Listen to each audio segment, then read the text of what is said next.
Hi ಎಲ್ಲರಿಗೂ ನನ್ನ ನಮಸ್ಕಾರ. ದಿಯಾಸ್ ಹೋಮ್ ರೆಸಿಪೀಸ್ಗೆ ಸ್ವಾಗತ. ಇವತ್ತಿನ ಸ್ಪೆಷಲ್ ರೆಸಿಪಿ ಬೋಟಿ ಫ್ರೈ. ತುಂಬಾ ಈಸಿ ಆ್ಯಂಡ್ ಟೇಸ್ಟಿ ರೆಸಿಪಿ ಇದು. ಹೇಗೆ ಮಾಡೋದು ಅಂತ ತೋರಿಸ್ಕೊಡ್ತೀನಿ. ನಾನಿಲ್ಲಿ ಬೋಟಿನ ನೀಟಾಗಿ ವಾಶ್ ಮಾಡಿ ಇಟ್ಕೊಂಡಿದ್ದೀನಿ. ಮತ್ತು ಇದನ್ನು ನಾನು ಕುಕ್ಕರಿಗೆ ಹಾಕ್ಕೊತಾ ಇದ್ದೀನಿ. ಕುಕ್ಕರಿಗೆ ಹಾಕ್ಕೊಳ್ಬೇಕಾದ್ರೆ ನಾನು ಯಾವುದೇ ರೀತಿ ಎಣ್ಣೆ ನೀರು ಏನೂ ಹಾಕ್ಕೊತಿಲ್ಲ. ಜಸ್ಟ್ ಬೋಟಿನ ಹಾಕ್ಕೊಂಡು ಒಂದು 5 ವಿಷಲ್ ಹಾಕಿಸ್ಕೊತಾ ಇದ್ದೀನಿ. ನೋಡಿ, ಇದರಲ್ಲೇ ಸಾಕಷ್ಟು ನೀರು ಬಿಟ್ಕೊಂಡಿದೆ. ಈ ನೀರನ್ನು ನಾನು ಯೂಸ್ ಮಾಡಲ್ಲ, ಚೆಲ್ಬಿಟ್ಟು ಮತ್ತೆ ಬೋಟಿನ ವಾಶ್ ಮಾಡಿ ಯೂಸ್ ಮಾಡ್ತೀನಿ. ಬೋಟಿ ಯಾವುದೇ ರೀತಿ ಸ್ಮೆಲ್ ಬರಲ್ಲ. ಈಗ ಒಂದು ಕುಕ್ಕರಿಗೆ ನಾನು ಒಂದು 4ರಿಂದ 5 ಟೇಬಲ್ ಸ್ಪೂನಷ್ಟು ಎಣ್ಣೆ ಹಾಕ್ಕೊಂಡಿದ್ದೀನಿ. ಮತ್ತು ಅರ್ಧ ಕಪ್ಪಷ್ಟು ಹಸಿ ಬಟಾಣಿ, ಹಾಗೆ ಒಂದು ಬಾಳೆಕಾಯಿನ ಕಟ್ ಮಾಡಿ ಹಾಕ್ಕೊಂಡಿದ್ದೀನಿ. ಮತ್ತು ಒಂದು ಸಣ್ಣಗೆ ಹೆಚ್ಕೊಂಡಿರೋಂತಹ ಈರುಳ್ಳಿ ಎಲ್ಲನೂ ಹಾಕ್ಕೊಂಡು ಫ್ರೈ ಮಾಡ್ಕೊತಾ ಇದ್ದೀನಿ. ಈಗ ಇದಕ್ಕೆ ನಾನು ಬೇಯಿಸಿ ಇಟ್ಕೊಂಡಿರೋಂತಹ ಬೋಟಿನ ಹಾಕ್ಕೊಂಡು ಫ್ರೈ ಮಾಡ್ಕೊತಾ ಇದ್ದೀನಿ. ನೀರಿನ ಅಂಶ ಇರಬಾರ್ದು, ಆ ಥರ ಫ್ರೈ ಮಾಡ್ಕೊತಾ ಇದ್ದೀನಿ. ಇದು ಫ್ರೈ ಆಗೋಷ್ಟರಲ್ಲಿ ನಾನು ಖಾರಕ್ಕೆ ರೆಡಿ ಮಾಡ್ಕೊತೀನಿ.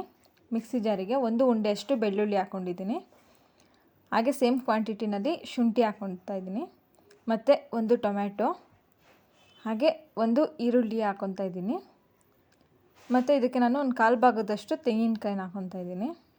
ಮತ್ತು ಸ್ವಲ್ಪ ಕೊತ್ತಂಬರಿ ಸೊಪ್ಪನ್ನ ಹಾಕ್ಕೊಂಡು ರುಬ್ಕೊತಾ ಇದ್ದೀನಿ.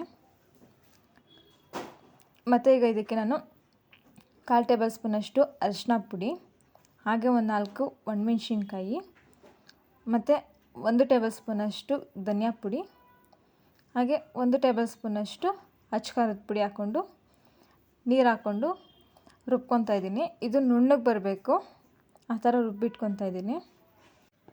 ಖಾರ ರೆಡಿಯಾಗಿದೆ. ಈಗ ಫ್ರೈ ಆಗ್ತಿರುವಂತಹ ಬೋಟಿಗೆ ಈ ಖಾರನ ಹಾಕ್ಕೊಂಡು ಒಂದು 2ರಿಂದ 3 ನಿಮಿಷ ಹಾಗೆ ಫ್ರೈ ಮಾಡ್ಕೊತೀನಿ. ಖಾರದಲ್ಲಿರುವಂತಹ ಹಸಿ ಸ್ಮೆಲ್ಲ ಹೋಗಬೇಕು, ಆ ಥರ ಫ್ರೈ ಮಾಡ್ಕೊತಿದ್ದೀನಿ. ಮತ್ತು ಈಗ ಇದಕ್ಕೆ ನಾನು ರುಚಿಗೆ ತಕ್ಕಷ್ಟು ಉಪ್ಪನ್ನು ಹಾಕ್ಕೊತಾ ಇದ್ದೀನಿ. ಉಪ್ಪನ್ನು ಹಾಕ್ಕೊಂಡು ಮಿಕ್ಸ್ ಮಾಡ್ಕೊತಾ ಇದ್ದೀನಿ. ಹಾಗೆ ಇದಕ್ಕೆ ನಾನು ಒಂದು 1/4 ಗ್ಲಾಸಷ್ಟು ನೀರು ಹಾಕ್ಕೊತಿದ್ದೀನಿ. ನೀರು ಜಾಸ್ತಿ ಹಾಕ್ಕೊಳ್ಳಲ್ಲ, ಯಾಕಂದರೆ ಇದು ಗಟ್ಟಿಗೆ ಡ್ರೈ ಥರ ಬರಬೇಕು. ಹಾಗಾಗಿ ಸ್ವಲ್ಪ ನೀರು ಹಾಕ್ಕೊಂಡು ಮತ್ತು 5 ವಿಷಲ್ ಹಾಕಿಸ್ಕೊಂಡಿದ್ದೀನಿ. ಈಗ ಇದು ಸ್ವಲ್ಪ ನೀರು ಥರ ಇರುತ್ತೆ, ಅದಕ್ಕೆ ನಾನು ಒಂದು 5 ನಿಮಿಷ ಲೋ ಫ್ಲೇಮಲ್ಲಿ ಇಟ್ಕೊಂಡು ಹಾಗೆ ಫ್ರೈ ಮಾಡ್ಕೊತಾ ಇರ್ತೀನಿ. ಆಗ ಇದು ಸ್ವಲ್ಪ ಡ್ರೈ ಥರ ಆಗುತ್ತೆ.